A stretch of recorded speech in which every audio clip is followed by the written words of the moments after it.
আসসালামু আলাইকুম, welcome to my new blog. আজ আমি রান্না করছি গরুর মাংসের ভুনা খিচুড়ি। প্রথমেই প্যানে তেল দিয়ে পেঁয়াজ কুচি দিয়ে দিয়েছি।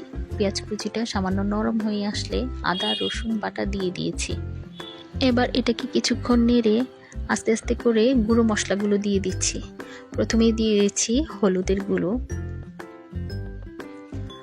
মরিচের গুঁড়ো, ধনে গুঁড়ো, জিরে গুঁড়ো।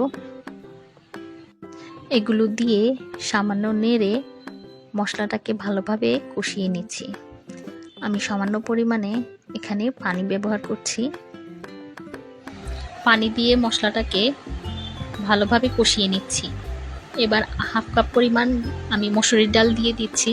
এখানে কেউ ইচ্ছে করলে মুগ ডালও দিতে পারেন।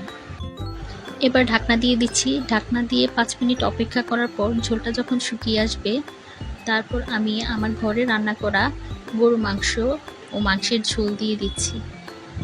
এবার 2 কাপ পরিমাণ পোলার চাল দিয়ে দিচ্ছি। আমি পোলার চালটা ধুয়ে 10 মিনিট পানিতে ভিজিয়ে রেখেছিলাম।